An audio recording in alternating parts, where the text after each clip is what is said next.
নমস্কার, আমি অর্ণব। 2016 এসএসসি মামলায় যোগ্য চাকরিহারা একজন শিক্ষাকর্মী।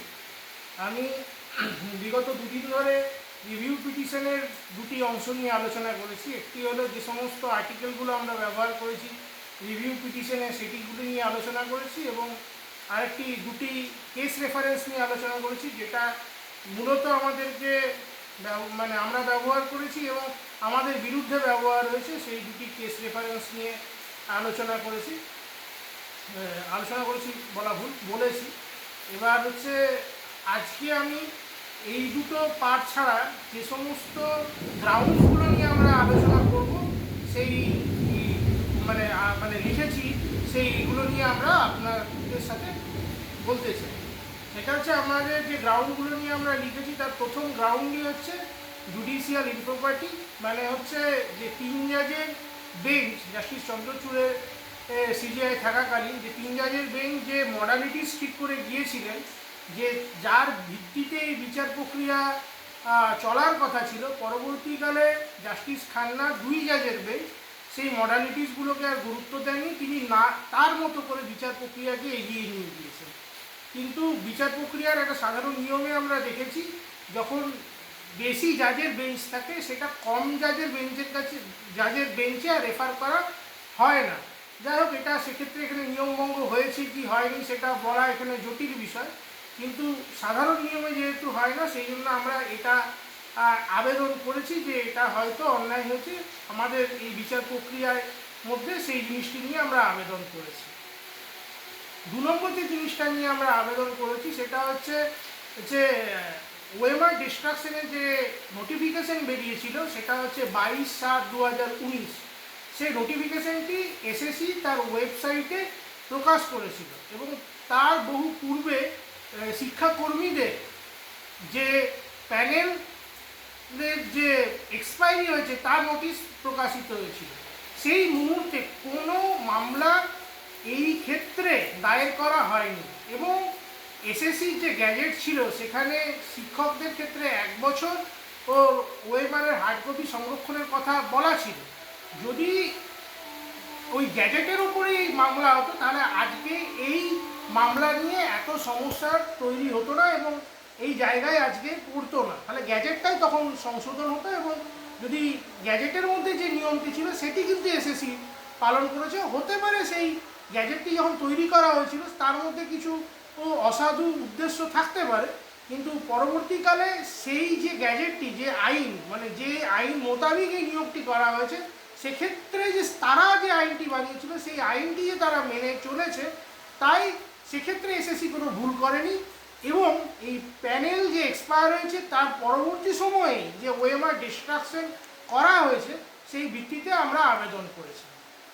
3 নম্বর জিনিস যেটা হলো সেটা হচ্ছে যে রুল 21, যেটা এসএসসি রুল 21-এ যেটা আছে, যে এবং রুল 17-এ যেটা আছে, আমি ভুল বললাম, রুল 21, রুল 17 প্রয়োগ করে পূর্ববর্তী সময়ে কিছু ক্যান্ডিডেটকে, যাদেরকে অযোগ্য বলা হয়েছে, তাদেরকে নির্দিষ্ট সময়ের জন্য চাকরি থেকে কিছুদিনের জন্য সাসপেন্ড করা হয়েছিল। যদি সেই সময় কিছুদিনের জন্য যাদেরকে সাসপেন্ড করা হয়েছিল, এবং পরবর্তীকালে এসএসসি এই সুপ্রিম কোর্টের অর্ডারে 24 নম্বর পয়েন্টে যেখানে বলেছে যে সিবিআইয়ের কাছ থেকে প্রাপ্ত যে ডাটা তারা পেয়েছে, সেই অনুসারে তারা যেটি স্ট্যাটিস্টিক্যাল চার্ট সেখানে দিয়েছে, সেখানে পরিষ্কারভাবে উল্লেখ করেছে অযোগ্যের সংখ্যা কত, এবং আরেকটি চার্টে তারা দিয়েছে 1212 যে ক্যান্ডিডেট যারা এক্সপায়ারি অফ প্যানেলের পর নিয়োগ পেয়েছে, তার সমস্ত প্রকারভেদগুলোকে তারা তুলে ধরেছে।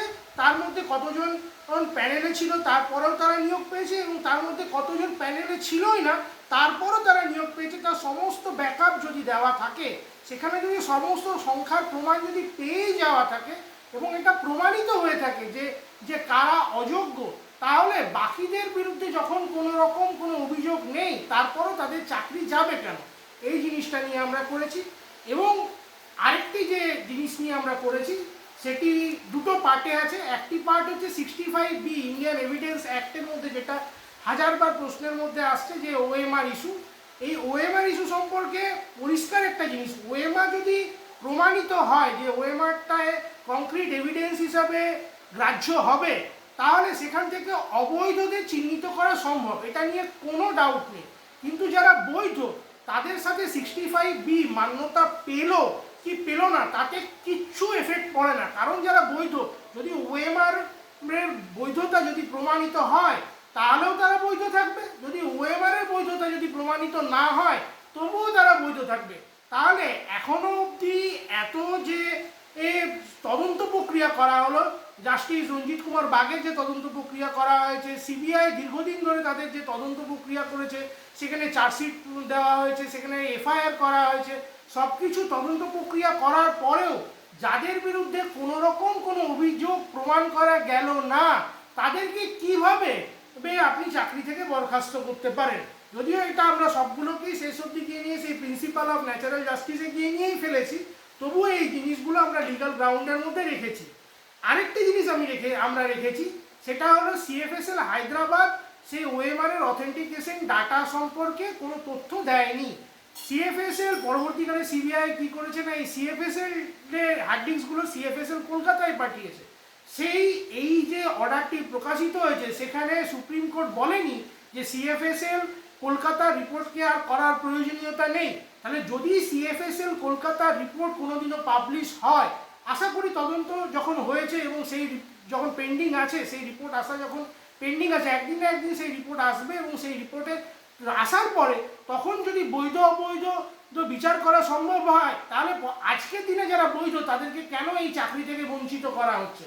যখন একটি বিচার প্রক্রিয়া চলছে তার মধ্যে একটি অংশ যখন তখনও তার কংক্রিট এভিডেন্স, সেই এভিডেন্সের যখন এখনো সত্যতা প্রমাণিতই হয়নি, সিএফএসএল রিপোর্ট যখন আসেইনি, তদন্ত প্রক্রিয়ার একটি অংশ যখন এখনো শেষই হয়নি, তাহলে কিভাবে এই বিচার প্রক্রিয়াটাকে সেই তদন্ত শেষ হওয়ার পূর্বেই শেষ করে দিয়ে সমস্ত যোগ্য ক্যান্ডিডেটকে ডিপ্রাইভ করা কোনোভাবেই যুক্তিসঙ্গত নয়। এবং সেটা আমরা মনে করি আমাদের ব্যক্তিগত যে অধিকার, যেটা কনস্টিটিউশনাল রাইট আমাদের রয়েছে, সেগুলো লঙ্ঘিত হয়েছে। এই ধরনের এই যুক্তিগুলো মূলত আমরা সবাই দিয়েছি। এরপর বিভিন্ন ক্ষেত্রে বিভিন্ন যারা রয়েছে তারা SC/STদের প্রোটেকশন অ্যাক্ট, আমরা আমাদের যারা সার্ভিস রুলের মধ্যে রয়েছি তারা 7 বছর ধরে চাকরি করেছি, আমাদের বিরুদ্ধে কোনো রকম কোনো অভিযোগ নেই। আমাদের বিরুদ্ধে পুলিশ তাদের police verification report already submit করেছে। আমাদের সবার বিভিন্ন মেডিকেল কলেজগুলিতে মেডিকেল টেস্ট হয়েছে, সেই রিপোর্ট সাবমিট হয়েছে। এই সমস্ত হওয়ার পরেও যখন আমাদের বিরুদ্ধে কোনো রকম কোনো জায়গায় কোনো দুর্নীতি প্রমাণিত হয়নি, পুলিশ তার ভেরিফিকেশন রিপোর্টে কারোর বিরুদ্ধে কোনো অভিযোগ প্রমাণ করতে পারেনি বা দেয়নি এখনো অবধি, কারোর বিরুদ্ধে যোগ্য কারোর বিরুদ্ধে কোনো রকম অভিযোগ নেই, তারপরেও কিভাবে হঠাৎ করে কোন জাদু বলে যারা যোগ্য এবং বৈধ, যাদের বিরুদ্ধে কোনো অভিযোগ নেই, তাদের চাকরি থেকে কিভাবে বঞ্চিত করা যেতে পারে?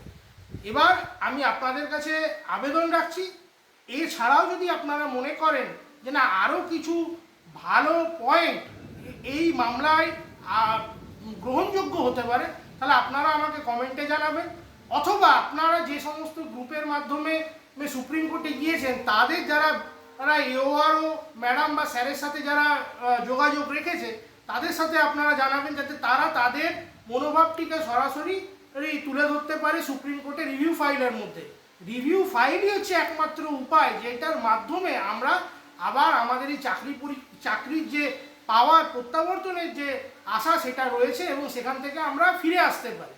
এবং এর পরবর্তী ভিডিওতে আমি আপনাদেরকে জানাবো বাকি যে সমস্ত যে দুটি ইনস্টিটিউশন যা রিভিউ ফাইল আমার কাছে আছে, একটি হচ্ছে স্টেট এবং SSC, তাদের রিভিউ ফাইলের মধ্যে কোন কোন পয়েন্টগুলো আমাদের জন্য ফেভারেবল। আমি যদিও সেইগুলো পুরো হুবহু পড়ে তো বলতে পারবো না, এটা সম্ভব নয়।